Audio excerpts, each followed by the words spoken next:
Ant-Man part 1 के start होते ही हमें एक इंडस्ट्री दिखाई जाती है जहां पर एक साइंटिस्ट ने कोई केमिकल बनाया था, लेकिन उस इंडस्ट्री के बाकी साइंटिस्ट भी उस केमिकल को चुराना चाहते थे। तो उस केमिकल को बनाने वाले साइंटिस्ट इस बात से काफी तंग आ जाते हैं और वो कंपनी ही छोड़ देते हैं। तो ये था सारा पास्ट का सीन। अब हम प्रेजेंट की तरफ आते हैं। अब उस साइंटिस्ट की अपनी कंपनी होती है और उसकी एक बेटी भी होती है, लेकिन उनकी बेटी उनसे कहती है कि डैड आप बूढ़े हो गए हैं, मैं और मेरा कुलीग इस कंपनी का ख्याल रख लेंगे। जिन दिनों साइंटिस्ट कंपनी नहीं आ रहे होते तो उनकी बेटी और उसका कुलीग मिलकर एक ड्रेस तैयार करते हैं, एक येलो कलर का ड्रेस जो कि बिल्कुल एंटमैन की तरह था। वो इस ड्रेस का गलत यूज करने वाले थे। वो इस ड्रेस को ज्यादा कीमत पर बेचकर बहुत जल्द अमीर होना चाहते थे, जो कि सरासर गलत था। दूसरी तरफ हम इस मूवी का मेन कैरेक्टर देखते हैं जिसका नाम स्कॉट होता है। वो काफी चोरियां किया करता था और इसीलिए काफी सजा काट कर आ रहा था। वो जाकर अपनी बेटी से मिलता है जो कि बहुत प्यारी होती है, लेकिन उसकी वाइफ अब उससे सेपरेट हो चुकी थी और उसने कहीं और शादी कर ली थी। स्कॉट को अपनी जिंदगी किसी तरह तो गुजारनी थी ना, तो वो जॉब्स ढूंढने लगता है, लेकिन कोई भी उसे जॉब नहीं देता कि तुम्हारा तो क्रिमिनल रिकॉर्ड है।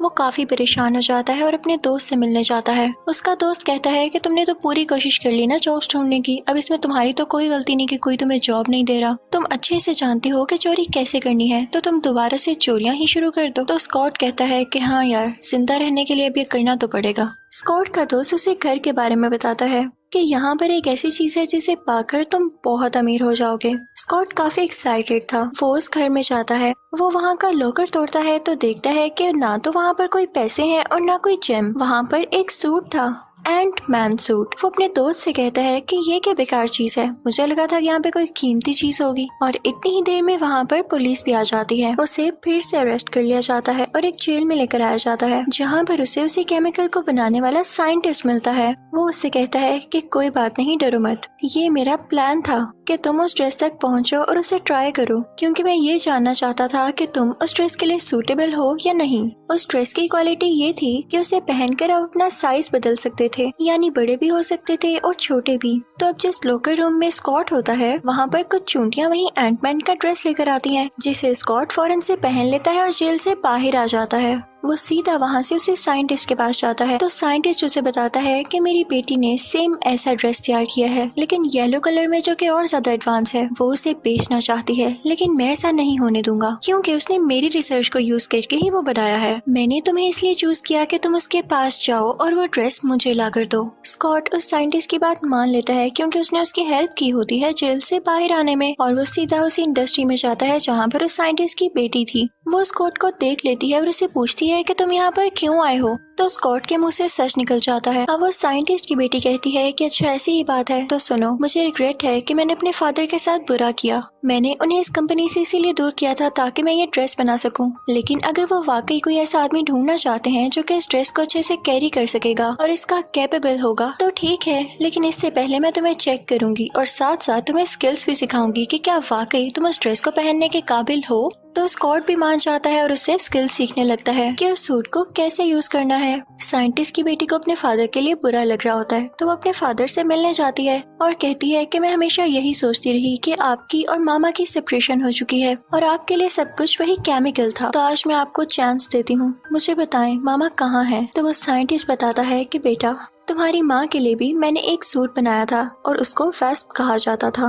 वो उड़ भी सकती थी, लेकिन एक बार हम एक मिशन पर थे तो उसने अपनी जान बचाने के लिए खुद का साइज बहुत छोटा कर लिया था, लेकिन वो कहीं खो गई, किसी ऐसी जगह पर जहाँ से वो बाहर कभी भी नहीं आ सकती। क्योंकि इस ड्रेस का एक रूल है, इसकी एक लिमिट होती है, उस लिमिट से ज्यादा आप अपना साइज छोटा नहीं कर सकते। लेकिन तुम्हारी माँ ने ऐसा कर दिया। मैं आज भी उसे बहुत मिस करता हूँ। यहाँ पर इन दोनों की बातें स्कॉट भी सुन रहा होता है। वो साइंटिस्ट की तरफ बढ़ता है और कहता है कि आपने मुझे इस बारे में कभी नहीं बताया। तो वो साइंटिस्ट स्कॉट से कहते हैं कि मैंने अभी तुम्हें सूट दिया ही कब। ये बात तुम भी अपने माइंड में रखो कि कभी भी अपना साइज इतना छोटा मत कर लेना, वरना तुम खो जाओगे। साइंटिस्ट स्कॉट को बताते हैं कि वो टाइम आ चुका है जब मैं तुम्हें तुम्हारे पहले मिशन पर भेज रहा हूँ, क्योंकि तुमने सीख लिया है एंटमैन सूट को कैसे कंट्रोल करना है। वो उसे कहते हैं कि जिस इंडस्ट्री को मैंने सालों पहले छोड़ा, तुम्हें वहाँ पर जाना है और मेरे लिए एक सीक्रेट डिवाइस को लाना है। तो स्कॉट कहता है कि आप फिक्र ही ना करें। स्कॉट उस इंडस्ट्री की तरफ चल पड़ता है। स्कॉट ने वही रेड और ब्लैक एंटमैन सूट पहना हुआ था, क्योंकि साइंटिस्ट की बेटी के उस कोलीग ने इन लोगों को धोखा दिया और उस इंडस्ट्री के साइंटिस्ट के साथ मिल गया जिस इंडस्ट्री को साइंटिस्ट ने छोड़ा था। स्कॉट उस जगह से वो सीक्रेट डिवाइस ले लेता है और तभी उसे पता चलता है कि उस लड़की का कोलीग भी वहाँ पर है, यानी साइंटिस्ट की बेटी का कोलीग, जो कि येलो एंड पेन सूट पर कुछ एक्सपेरिमेंट्स कर रहा है। और इवन उसने उसे बेचने के लिए एक मीटिंग भी अरेंज कर ली है। अब वो आदमी यह सूट उस मीटिंग में प्रेजेंट करने ही वाला था कि तभी एंटमैन अपनी बाकी छोटी छोटी चूंटियों की फौज के साथ वहाँ पर पहुँच जाता है। वो वहाँ के सारे सिस्टम को क्रैश कर देता है और उसी जगह पहुँच जाता है जहाँ पर वो येलो एंटमैन सूट था। स्कॉट जो कि अब एंटमैन था वहाँ पहुँच चुका था। वो उस ड्रेस को चुराने वाला ही था कि तभी वहाँ पर वो कोलीग आ जाता है और उससे कहता है कि मैं जानता था तुम लोग यहाँ पर जरूर आओगे। वो स्कॉट को भी पकड़ लेता है, साइंटिस्ट को भी और साइंटिस्ट की बेटी को भी। स्कॉट जो कि अब एंटमैन बना हुआ था उसे एक आइडिया आता है। वो अपना साइज छोटा कर लेता है ताकि वो साइंटिस्ट और उसकी बेटी को बचा सके। लेकिन इसी दौरान वहाँ पर एक एजेंट आता है जो कि उस येलो एंटमैन सूट का फॉर्मूला लेके भागने लगता है। लेकिन वहाँ पर एक्सप्लोजिव्स लगे हुए थे जो कि उस येलो सूट को प्रोटेक्ट करने के लिए थे और वो फौरन से एक्सप्लोड हो जाते हैं। स्कॉट साइंटिस्ट को और उनकी बेटी को पहले ही बचा चुका था और वो लोग उस कंपनी से बाहर आ चुके थे। देखते ही देखते वो कंपनी यानी वो इंडस्ट्री डिस्ट्रॉय हो जाती है। अब उस कोलीग ने उस बॉम्ब में अपना वो येलो सूट तो डिस्ट्रॉय नहीं करना था, जाहिर सी बात है उसने कुछ अरेंजमेंट की होगी। उसने वो येलो सूट बचा लिया था और अब वो खुद इसे पहन लेता है। स्कॉट से बात बर्दाश्त नहीं होती और वो फौरन से उसके पास जाता है। अब इन दोनों में लड़ाई होने लगती है। स्कॉट को यहाँ पर ये फायदा होता है कि उसने सीख लिया था कि एंटमैन सूट को कैसे यूज करना है, जबकि उस आदमी को एंटमैन सूट को यूज ही नहीं करना आ रहा था। हालांकि वो सूट ज्यादा एडवांस था, तो उसे काफी गुस्सा आता है कि काश मैंने भी स्किल सीख लिए होते। अब उससे जब कुछ नहीं हो पाता तो वो सीधा स्कॉट के घर जाता है। वो उसकी बेटी को पकड़ लेता है उसे इमोशनल ब्लैकमेल करने के लिए। स्कॉटलैंड फौरन से अपने घर आता है। वो उस कोलीग से लड़ने लगता है। उन दोनों में काफी फाइट होती है। तभी स्कॉट को आइडिया आता है कि क्यों ना मैं खुद को छोटा करके इसके अंदर चला जाऊं, यानी इस येलो सूट के अंदर जाके इसका सारा सिस्टम क्रैश कर दूं। और वो ऐसा ही करता है। उसका प्लान सक्सेसफुल रहा था। उस आदमी का येलो सूट पूरा का पूरा तबाह हो जाता है। लेकिन स्कॉट से यहाँ पर गलती हो गई थी। उसने खुद को बहुत ज्यादा छोटा कर लिया था और वो वहाँ पर जा चुका था जहाँ से वापस आना पॉसिबल नहीं था, जहाँ पर साइंटिस्ट की वाइफ भी जा चुकी थी। वो काफी परेशान हो जाता है। लेकिन तभी उसे कैप्सूल दिखाई देता है। वो उसे अपने सूट में फिक्स करता है और उसको मूव करने लगता है, जिससे टाइम रिवर्स हो जाता है और साथ ही साथ वो जगह भी स्कॉट को खुद से बाहर निकाल देती है। जब स्कॉट बाहर आता है तो सब बहुत खुश होते हैं और साइंटिस्ट स्कॉट से पूछता है कि तुमने ऐसा कैसे किया, तुम उस जगह से कैसे वापस आ गए। मुझे तुम्हारे ऐसा करने से बहुत खुशी मिली है, तुम जानते भी नहीं हो। मैं बहुत एक्साइटेड हूँ कि मेरी बीवी भी वापस आ सकेगी। वो उसे बहुत एडमायर करता है। मूवी के लास्ट सीन में साइंटिस्ट अपनी बेटी को एक जगह पर लेकर जाते हैं जहाँ पर वो उसे एक नया सूट दिखाते हैं जो कि वैस्प का था। वो उसे बताते हैं कि ये मेरी नई इन्वेंशन है और इसी के साथ यहाँ पार्ट 1 खत्म हो जाता है। अब मैं आपको एक्सप्लेन करूंगी इस मूवी का पार्ट 2 जो कि है एंटमैन एंड द वैस्प। तो मूवी स्टार्ट होती है पास्ट के एक सीन को दिखाते हुए जब उस साइंटिस्ट की वाइफ खो गई थी। इस बात को 30 साल बीत चुके थे जब साइंटिस्ट की बेटी बहुत छोटी थी। इनफैक्ट उस दिन इन दोनों को यानी साइंटिस्ट को और उनकी वाइफ को एक मिशन पर जाना था जहाँ पर इनको एक मिसाइल को किसी सिटी पर गिरने से रोकना था। लेकिन क्योंकि वो बहुत बड़ा था तो ये लोग उसे रोक नहीं पा रहे थे। तो साइंटिस्ट की वाइफ ने अपना साइज बहुत छोटा कर लिया ताकि उस मिसाइल के अंदर जाकर उसका सिस्टम फेल कर दे। और तब से लेकर अब तक साइंटिस्ट अपनी वाइफ को नहीं ढूंढ सके। ये सब बातें अब प्रेजेंट टाइम में वो अपनी बेटी को बता रहे होते हैं। वो उसे ये भी बताते हैं कि बेटा अब उदास होने की जरूरत नहीं, क्योंकि तुम्हारी मदर बहुत जल्द वापस आएंगी। वो उसे स्कॉट की एग्जाम्पल देने लगते हैं कि स्कॉट भी इसी तरह उस जगह में चला गया था, लेकिन समहाउ वो वहाँ से बाहर निकल आया। इसका मतलब तुम्हारी माँ भी वहाँ से वापस आ सकती हैं। अब वो साइंटिस्ट अपनी बेटी से कहता है कि 30 साल हो चुके हैं, लगता है तुम्हारी मदर को ठीक से समझ नहीं आ रहा कि उस कैप्सूल को यूज कैसे करना है। तो हम एक ऐसी मशीन बनाएंगे जिससे बिना छोटे हुए हम उस जगह जा सकेंगे। अब सीन शिफ्ट होता है स्कॉट पर, जो कि अपनी बेटी के साथ बहुत खुश था और उसी के साथ रहा करता था। पुलिस ने उसे कहा था कि जैसे कि अब तुम्हारे पास एंटमैन के स्किल्स हैं तो तुम इसे पब्लिक के सामने नहीं लाओगे। अब एक दिन स्कॉट अपनी बेटी के साथ खेल रहा होता है कि अचानक से उसका पाँव घर से बाहर आ जाता है। ट्रैकिंग सिस्टम से इस बात की खबर पुलिस को होती है तो वो उसके घर आते हैं। उनके साथ FBI एजेंट्स भी होते हैं जो कि स्कॉट से कहते हैं कि तुम बाहर तो नहीं निकले। लेकिन इससे पहले कि स्कॉट कुछ बोलता, स्कॉट की बेटी उनके सामने आती है और कहती है कि आप मेरे डैड को तंग क्यों करते हैं, वो मेरे साथ बस खेल ही तो रहे थे। तो वो FBI एजेंट्स उसकी बेटी को समझाने लगते हैं और यहाँ पे हम पे ये रिवील होता है कि उसको उसके घर में रहने के लिए क्यों कहा गया था। इनफैक्ट वो पुलिस के मना करने के बावजूद कैप्टन अमेरिका के साथ मिल गया था और इनके एक साथ मिल जाने की वजह से काफी ज्यादा डिस्ट्रक्शन हुई थी। तो गवर्नमेंट ने एंटमैन से कहा कि कॉन्ट्रैक्ट पर साइन करो कि आइंदा के बाद ऐसा नहीं होगा, और एंटमैन ने ये बात नहीं मानी तो उसे 3 साल के लिए अपने घर में रहने का कहा गया, जो कि एक तरह की हाउस जेल थी, यानी वो इस दौरान बाहर नहीं जा सकता था। तो वो FBI एजेंट्स उसकी बेटी को बताते हैं कि बेटा, इन 3 साल पूरे होने में सिर्फ 3 दिन बाकी हैं। हम आपके फादर को कह रहे हैं कि अपने घर में रहें, लेकिन ये हमारी सुनते ही नहीं। तो वो छोटी बच्ची उनसे पूछती है, यानी 3 दिन के बाद मेरे पापा फ्री हो जाएंगे? तो वो कहते हैं कि हाँ बिल्कुल। इसी दौरान वहाँ पर एंटमैन की एक्स वाइफ और उसका हस्बैंड आते हैं और अपनी बेटी को ले जाने का कहते हैं। वो कहते हैं कि हमें घूमने जाना है और कुछ टाइम बाद हम इसको यहाँ छोड़ जाएंगे। अब स्कॉट की बेटी क्योंकि जा चुकी थी तो उसे ये बाकी बचे हुए 3 दिन अपने घर में ही गुजारने थे, और वो भी अकेले। तो वो खुद से ही काफी एंजॉय करता है, सिंगिंग करता है और डांसिंग भी।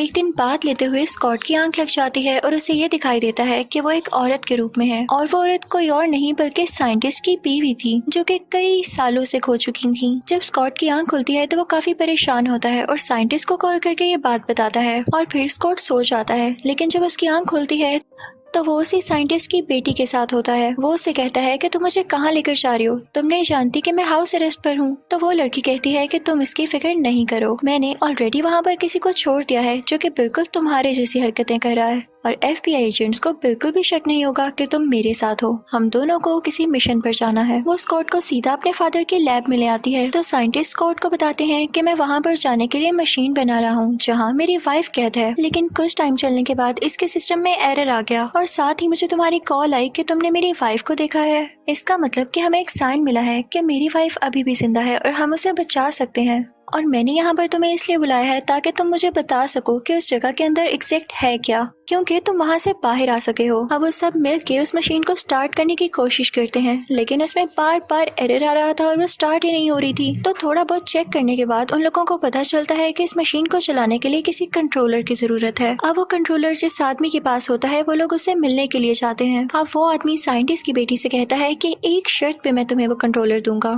तुम्हें इस सब काम के बाद अपनी लैब मुझे बेचनी होगी। मेरे पास एक कस्टमर है जो इसके लिए $700 मिलियन दे सकता है। तो साइंटिस्ट की बेटी कहती है कि क्या तुम लोग हमें खरीद रहे हो, मैं अपनी लैब को कभी नहीं बेचने वाली, और वो वहाँ से बिना कंट्रोलर लिए ही आ जाती है। लेकिन वहाँ से निकलने से पहले वो वही वेस्प सूट पहन लेती है जो कि उसके फादर ने बनाया था, और वो डिवाइस चुरा लेती है। तो तभी वहाँ पर उस आदमी का बनाया गया गोस्ट आ जाता है और उसे रोकता है। जाहिर है गोस्ट के पास ये एबिलिटी होती है कि वो इनविजिबल होती है और किसी भी चीज से क्रॉस कर सकती है, और एंटमैन और वेस्प में भी ये एबिलिटी थी कि वो अपना साइज छोटा या बड़ा कर सकते थे। अब इन दोनों में काफी ज्यादा फाइट शुरू हो जाती है, और ये अपनी एबिलिटीज और स्किल का यूज करते हुए एक दूसरे से काफी लड़ती हैं। लेकिन लगता है कि वो गोस्ट काफी ज्यादा स्किलफुल थी। वो साइंटिस्ट की बेटी से वो कंट्रोलर वापस ले लेती है और उनके लैब को भी कंट्रोल कर लेती है। अब साइंटिस्ट के हाथ में कुछ भी नहीं रहा था, तो वो काफी अपसेट हो जाते हैं। तो वो साइंटिस्ट कहते हैं कि एक प्रोफेसर मेरा दोस्त है, और जब मेरी वाइफ उस जगह पर गुम हो गई थी तो उसने और मैंने मिलकर काफी कोशिश की थी कि किसी तरह से मेरी वाइफ को उस जगह से वापस लाया जाए। हो सकता है कि अब वो मेरी हेल्प दोबारा कर दे। अब वो तीनों उस प्रोफेसर के पास जाते हैं। अब वो लोग एक दूसरे से बातें करने लगते हैं, लेकिन तभी साइंटिस्ट देखते हैं कि उसके पास वही गोस्ट आई है। तो वो काफी हैरान हो जाते हैं कि ये तुम्हारे पास क्या कर रही है, तुम लोग एक साथ मिले हुए हो क्या? तो वो प्रोफेसर उनसे कहता है कि रुको, मैं तुम्हें सारी बात बताता हूँ। वो प्रोफेसर साइंटिस्ट से कहता है कि याद है हम कितने अच्छे दोस्त हुआ करते थे, लेकिन तुम्हें ये लगने लग गया कि तुम्हारा बनाया गया केमिकल दूसरे साइंटिस्ट चोरी कर रहे हैं, तुमने उन पर ब्लेम लगाया। तो एक आदमी ने जो कि तुम्हारा ही दोस्त हुआ करता था, उसने गुस्से में आकर तुम्हारे खिलाफ प्लानिंग शुरू कर दी, लेकिन इस बात पर उसे भी इंडस्ट्री से निकाल दिया गया कि अगर सब लड़ते ही रहेंगे तो रिसर्च कैसे होगी। तो उसने अलहदा से इस चीज पर रिसर्च शुरू कर दी कि वो भी एक सूट बना सके, और मैं भी उसके साथ मिल गया। लेकिन एक दिन उस लैब में बहुत बड़ा ब्लास्ट हुआ जिससे सब लोग मारे गए, सिर्फ एक छोटी बच्ची वहाँ पर बची जिसका नाम गोस्ट है। मैंने ही इसका ख्याल रखा, इसलिए अब मेरे साथ है। तुम लोगों को ये लग रहा होगा कि ये असल की गोस्ट है, लेकिन नहीं, इसे एक डिजीज है जिसमें से बहुत पेन होता है। तुम इसके बारे में गलत मत सोचना, क्योंकि इसने तुम लोगों की लैब इसलिए चुराई क्योंकि खुद को ठीक करना चाहती है। ये बेचारी तंग आ चुकी है इस डिजीज से। लेकिन जब इंडस्ट्री वालों ने इसकी ये एबिलिटीज देखी तो उन्होंने इसकी इन एबिलिटीज को अच्छे से यूज करना सिखाया और इसे अपने साथ शामिल कर लिया, और इसको एक एडवांस सूट भी दिया। लेकिन इसने बहुत किलिंग्स करना शुरू कर दी, और उस दौरान हमारी लैब भी डिस्ट्रॉय हो गई थी। तो मैं इसको लेकर यहाँ पर आ गया, और अब हम एक साथ काम करते हैं। उस प्रोफेसर ने इन तीनों को बांध रखा था। अब ये तीनों परेशान थे क्योंकि इन्हें किसी तरह से अपनी लैब वापस वापस चाहिए थी। ये किसी गोस्ट के लिए अपनी लैब को लिमिट नहीं कर सकते थे, तो ये तीनों वहाँ से निकल आते हैं। ये एक फॉरेस्ट में जाते हैं और अपनी लैब को बड़ा कर देते हैं और उसमें काफी एफर्ट्स डालकर वो उस मशीन को दोबारा से स्टार्ट कर देते हैं और अब की बार उस मशीन में कोई एरर नहीं आता, तो वो सब काफी खुश हो जाते हैं। अब वो मशीन उस जगह पर कोई सिग्नल्स भेजती है, जिस वजह से साइंटिस्ट की वाइफ और स्कॉट आपस में कनेक्टेड हो जाते हैं। जिन एरर्स की वजह से साइंटिस्ट की वाइफ इस दुनिया में नहीं आ पा रही थी, स्कॉट उन सब एरर्स को सॉल्व कर देता है। लेकिन तभी कोई पुलिस को ये न्यूज दे देता है कि ये लोग अजीब एक्सपेरिमेंट्स कर रहे हैं। पुलिस भी उन इंडस्ट्री वाले लोगों के साथ मिली हुई थी और उनको उन साइंटिस्ट की लोकेशन भी दे दी जाती है, तो वो सब मिलकर उधर फॉरेस्ट में आते हैं और साइंटिस्ट को और उसकी बेटी को अरेस्ट कर लेते हैं। उस दौरान स्कॉट अपने घर गया था, लेकिन वो भी वहाँ पर आ जाता है और उन दोनों को बचा लेता है। वहाँ पर वो गोस्ट भी आ चुकी थी जो उनसे लैब दोबारा छीन लेती है, लेकिन स्कॉट जो कि अब एंटमैन था उससे वो मशीन वापस लेता है और वो साइंटिस्ट उस मशीन में बैठकर उस जगह चले जाते हैं जहाँ पर उनकी वाइफ होती है। उधर जाते ही उनकी मशीन का और उनका साइज काफी छोटा हो चुका था। उधर वो अपनी वाइफ की लोकेशन का पता लगाने लगते हैं, लेकिन आसपास बहुत सारी चीजें मूव करी थी और ऐसा करना काफी डिफिकल्ट था। दूसरी तरफ वो गोस्ट भी उस लैब को लेकर भाग रही होती है, क्योंकि उसके पास खुद को ठीक करने के लिए सिर्फ 1 या 2 हफ्ते बाकी थे। लेकिन तभी उस गोस्ट के पीछे वो आदमी भी था जिसके पास इसका कंट्रोलर था। वो लैब को वहाँ से चुरा लेता है और एक शिप में ले जाता है। लेकिन एंटमैन यहाँ पर एक अच्छा काम करता है, वो अपना साइज काफी बड़ा कर लेता है और पानी में जंप लगा देता है। वो फौरन से शिप के पास जाता है और उस आदमी से अपनी लैब वापस ले लेता है। दूसरी तरफ हम साइंटिस्ट को भी देखते हैं जो कि अपनी वाइफ को बहुत टाइम से ढूंढ रहे होते हैं और फाइनली उन्हें अपनी वाइफ यहाँ मिल चुकी थी। साइंटिस्ट अपनी वाइफ को उस मशीन में बिठा लेते हैं और दूसरी तरफ स्कॉट और साइंटिस्ट की बेटी ने भी उस लैब को अपने पास ले लिया था। वो उस लैब का साइज बड़ा कर देते हैं और अब साइंटिस्ट और उनकी वाइफ वहाँ से बाहर आने वाले थे। जैसे ही वो बाहर आते हैं तो वहाँ पर गोस्ट भी होती है। साइंटिस्ट की वाइफ उसे देखती है तो कहती है, मैं समझ सकती हूँ कि तुम्हें ये डिजीज कितनी पेन दे रही है। वो उसका हाथ पकड़ती है और देखते ही देखते उस गोस्ट की डिजीज ठीक होने लगती है और वो दोबारा से एक नॉर्मल इंसान में बदल जाती है। यानी कि साइंटिस्ट की वाइफ के पास ये अच्छी एबिलिटी थी, लेकिन पुलिस अभी तक यहाँ पर थी और इन सबको पकड़ना चाहती थी। लेकिन स्कॉट को एक आइडिया आता है, वो अपना साइज मैक्सिमम कर लेता है और एक बिल्डिंग के आगे खड़ा हो जाता है और ऐसे एक्ट करता है जैसे वो सबको अपने पीछे छुपा रहा हो। तो पुलिस वहाँ ही लग जाती है और उनको टैकल करने की कोशिश करती है, लेकिन स्कॉट ने तो यहाँ पर एक ट्रिक यूज की थी और इसी दौरान बाकी लोग यानी साइंटिस्ट, उनकी वाइफ और उनकी बेटी वहाँ से भाग जाते हैं और फिर स्कॉट यानी एंटमैन भी अपना साइज काफी छोटा करके वहाँ से भाग आता है। स्कॉट जब अपने घर जाता है तो वो 3 दिन भी पूरे हो चुके थे, तो FBI एजेंट्स भी उसकी होम अरेस्ट खत्म कर देते हैं और अब वो फाइनली आजाद था। साइंटिस्ट और उनकी वाइफ भी एक साथ बहुत खुश थे और साइंटिस्ट की बेटी अब स्कॉट के साथ रहने लगी थी और उसने उसकी बेटी को भी एक्सेप्ट कर लिया था। यहाँ पर यह मूवी हैप्पीली एंड होती है। Thank you for watching. Good bye.